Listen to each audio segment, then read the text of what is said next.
अस्सलाम वालेकुम my YouTube family, कैसे आप सब लोग। आई होप कि आप सब ठीक ठाक होंगे। अल्हम्दुलिल्लाह मैं भी ठीक हूँ। है तो ये शब बारात का व्लॉग, और लेकिन एक दिन लेट अपलोड हो रहा है क्योंकि शब बारात के बाद में 15 दिन के बाद में रमज़ान स्टार्ट हो जाते हैं। और शब बारात की खुशी इसीलिए भी ज़्यादा होती है कि शब बारात आ गए, अब 15 दिन बाद रमज़ान होंगे। रमज़ान की रौनक, रमज़ान की चहल पहल, वो एक अलग ही बात होती है कि वो पता है क्या, हमको एक तोहफ़े में अपनी बख्शिश के लिए जो अल्लाह पाक रमज़ान अता करते हैं ना, और वो बहुत रोज़े रखना, इबादतें करना, वो एक अलग ही फीलिंग होती है। और साथ ही शब बारात जो होती है वो जागने की रात होती है, इबादतों की रात होती है, सारे के सारे निज़ाम बदलने की रात होती है। तो यहाँ पर जितनी इबादतें हमसे हुई, हमने अल्हम्दुलिल्लाह से उतनी किए। कुछ टाइम में जो था वो नमाज़ें पढ़े, कुछ टाइम में कलाम पाक की तिलावत हुई, कुछ टाइम में तस्बीह, थोड़ा थोड़ा जितना हो सका उतना कर सके। लेकिन फिर भी ऐसा लगता है कि रात कम पड़ गई, क्योंकि हमको पता है क्या, ऐसा लगता है अल्लाह पाक से ये मांगना है वो मांगना है। रात तो गुजर जाती है लेकिन मांगना ख़त्म नहीं होता है हमारा। और एक टाइम पे आकर के हम रुक भी जाती है, लेकिन अल्लाह पाक के ख़जानों में इतनी नेमतें होती है ना कि वो हमको देते देते नहीं थकते। हम मांगते मांगते थक जाएंगे लेकिन वो हमको अता करते करते नहीं थकते हैं। लेकिन इन सारी बातों का पता है कि हमको एहसास होना चाहिए कि हमारी छोटी से छोटी, इतनी छोटी से छोटी हो या बड़ी से बड़ी गलती भी नहीं किया, अल्लाह पाक माफ़ कर देते हैं। लेकिन हम इंसान ऐसे हैं ना कि हमने अगर किसी से कुछ, किसी ने कोई गलती किया, हम उसको माफ़ नहीं कर सकते। अल्लाह पाक तो मतलब हम तो इंसान हैं, गलतियों का पुतला है कहते हैं ना। तो यहाँ पर हम जो कुछ भी मांगते हैं हमको अल्लाह पाक वो देते हैं, वो हमसे नाराज़ नहीं होते। हमको तौबा करने की अल्लाह पाक हिदायत दे, क्योंकि पता है क्या, गलतियाँ हर इंसान से होती है। गलतियाँ ऐसा कोई नहीं है कि किसी इंसान ने नहीं किया होगा, कोई दूध का धुला होता नहीं है। लेकिन उसके लिए हमको नहीं क्या, मतलब हम कितना भी करें ना, तो गलतियाँ हमारी ख़त्म नहीं होने वाली। हम तौबा तो कर लेते हैं, तौबा करने के बाद में अल्लाह पाक हमको इतनी हिदायत दे कि वो गुनाह, वो गलतियाँ दोबारा हमसे ना हो करके बस। और यहाँ पर कैसा है, हर किसी के घर में शब बारात के दिन हलवा बनता है, गोश्त का सालन बनता है, किसी के घर में कुछ और भी बनता होगा।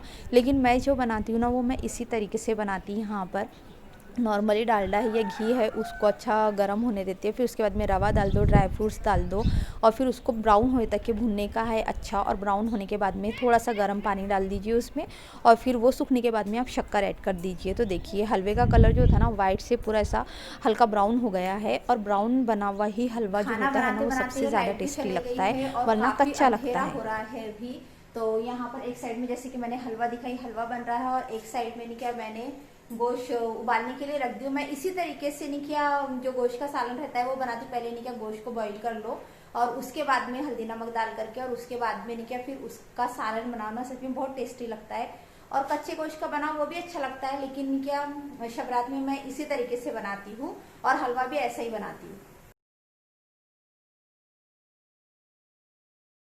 अब यहाँ पर जो मैं वीडियो बनाने लगी थी तो लाइट तो चली गई, आप लोगों को बताई मैंने। फिर यहाँ पर मैंने तो गोश्त बॉईल कर ली थी। मैं गोश्त इसी तरीके से बनाती हूँ, जो गोश्त होता है उसको अच्छे से वॉश कर लेती हूँ, उसमें डाल देती हूँ हल्दी, नमक और एक प्याज, और उसको नहीं क्या 2 से 3 सीटी लगा दो। और नहीं क्या, अगर सीटी नहीं लगा रहे तो आप गंज में भी उसको बॉईल कर सकते हो। तो यहाँ पर नहीं क्या, मैंने तेल डाल दी, तेल में जो हमारे खड़े गरम मसाले होते वो डाल दी, नॉर्मली अदरक, लहसुन, प्याज, इन सबको तीनों को मिक्सर में से मैंने पीस के निकाल दी थी। थोड़ा सा मसाले मैंने समार भी ऐड कर दी थी। फिर उसको पीसने के बाद में मैंने यहाँ तेल में डाल दी। तेल में डालने के बाद में इसको आपको अच्छे से भून लेने का है, नमक ऐड करके। और जो हमारा मतलब मैं नॉर्मली सूरज गरम मसाला ऐड करती हूँ, और धनिया पाउडर है, या ये सब कुछ ऐड करके। और नमक ना सालन में थोड़ा कम डालिए, क्योंकि मैंने गोश्त में भी नमक डाली थी। आपको अपने हिसाब से आप लोग ऐड कर सकते हो। इस बार अगर आप इस तरीके से बना के देखोगे ना, तो सच में आपको ये सब्ज़ी बहुत टेस्टी लगने वाला है, ये सालन। और एक साइड में मैं पुलाव की तैयारी करने लगी थी, क्योंकि मुझे ऐसा था कि मैं जल्द से जल्द खाना बना लूँ, क्योंकि मगरिब के बाद में जो 6 रकात नमाज़ होती है, वो नमाज़ मेरी हो जाने को होना, और नमाज के पहले फातिहा भी हो जाने को होना। तो मैंने असर के बाद में, असर तक के मेरा होता है कि असर तक के मुझे पूरा खाना बनाना है। असर के बाद में फिर नमाज़ पढ़नी है, नमाज़ पढ़ने के बाद फातिहा देने का है, थोड़ी देर में तो मगरिब का टाइम हो जाता है। तो ये मेरा बिल्कुल शेड्यूल पहले से ही चलता आ रहा है, जो मेरा बिल्कुल भी चेंज नहीं हुआ है। आप लोग भी कैसा करते हो, ज़रूर कमेंट में बताना कि आप लोगों का शेड्यूल ऐसा होता है, क्योंकि किसी के घर में 1 से 2 जन होते करने वाले, बट मेरे घर में कैसा है, मेरे को अकेले को ही करना पड़ता है। हरार चले जाता है नमाज़ को, उसके पापा तो खैर गाड़ी पर थे, तो इस वजह से यहाँ पर मेरा नहीं क्या, देखिए जो मैंने पुलाव बनाई थी, तो मैं इस तरीके से बनाती फातिहा के लिए पुलाव, वरना नॉर्मली अलग अलग किस्म के तो बनते रहते हैं, गोश्त का सालन बोले या कुछ भी, हर चीज़। लेकिन जो फातिहा के दिन बनते हैं ना, वो उनका जो मज़ा होता है, जो टेस्ट होता है ना, वो अलग ही होता है। तो यहाँ पर मेरा नहीं क्या, गोश्त का मसाला जब हल्का सा भुन गए तो मैंने उसमें हल्दी ऐड कर दी, और हल्दी ऐड करने के बाद में नहीं क्या, मैंने यहाँ पर थोड़ा सा जो मेरा घर का गरम मसाला पिसा हुआ होता है, जायफल, जायपत्री, कलमी इलायची, इसका नहीं क्या, एक नहीं क्या, मैं सूखा वाले मसाले का पेस्ट बना के रख देती हूँ, क्योंकि जब तक कि वो नहीं डालो ना, तो मुझे नहीं क्या, सालन में ना टेस्ट नहीं आता, स्पेशली गोश्त और चिकन के सालन में। और लाल मिर्च पाउडर नहीं क्या, मैंने सुरुचि का मंगाई थी इस बार, क्योंकि जो ये वाला मिर्च पाउडर था ना, तो मुझे लगा थोड़ा सा भुनने में टाइम लग जाएगा, और रेडीमेड जो मिर्ची होती है ना, तो उसका मसाला कैसा है, वो कलर भी उसका रेड था, और नहीं क्या, वो थोड़ा सा जल्दी से भुन के हो जाएंगी, ऐसा मुझे लगा। तो मैंने इस वजह से नहीं क्या, फिर यहाँ पर ये कर ली। और यहाँ पर नहीं क्या, मेरा पुलाव भी हो चुका था रेडी, जिसको मैंने नहीं क्या, थोड़ा सा धनिया पत्ता डाल करके इसको काय के ढक कर के रख दी, ताकि ये अच्छे से पक जाए करके। और साथ ही यहाँ पर मेरा हो गया था ये मसाला भून करके, तो इसमें मसाला भून करके होने के बाद मैंने कि इसमें थोड़ा सा नहीं क्या, जो समार होता है हरा धनिया, वो डाल दो ना, तो उससे कैसा टेस्ट बहुत अच्छा आता है। और देखिए यहाँ पर गोश्त हो चुका था मेरा अच्छे से बॉईल, तो मैंने इसका थोड़ा सा पानी डाल के मसाले में भूना ना, तो टेस्ट और भी बेहतर आता है।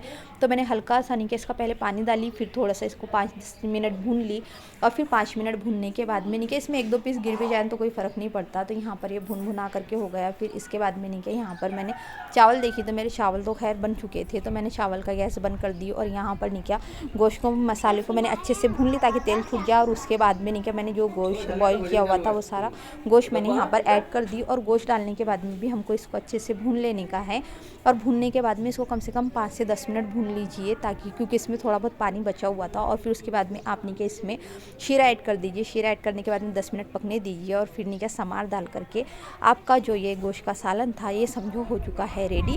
और फिर उसके बाद में जो था, मैंने नहीं किया, इसको पहले तो देखी तो मुझे ऐसा लगा कि पानी बराबर है, लेकिन फिर मुझे ऐसा लगा नहीं, पानी थोड़ा सा नहीं किया, इसमें कम हो गया, तो मैं थोड़ा सा पानी और ऐड कर दी इसमें, और इसको अच्छे से पकने दी। पकने देने के बाद में यहाँ पर नहीं किया, मैंने गैस की फ्लेम जो थी वो बंद कर दी थी, और मैंने नहीं किया, जो फातिहा के लिए था, जो पराठे बनाई थी, तो पराठे था, हलवा था, पानी था, और पुलाव था, ये सारी चीज़ों को नहीं किया, मैंने एक बर्तन में प्लेट में निकाल ली।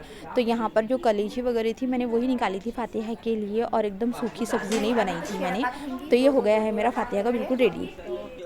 हाँ, ईशा के बाद की अपनी जो कज़ाए नमाज रहती है, वो कज़ा नमाज पढ़ना पड़ता है, कज़ा इमरी करके। फिर उसके बाद में नहीं किया, नफिल नमाजें पढ़ो, दो रकात करके। हाँ, कैसी कसा नहीं है? अब क्या नमाजें पूरी हुई है तेरी?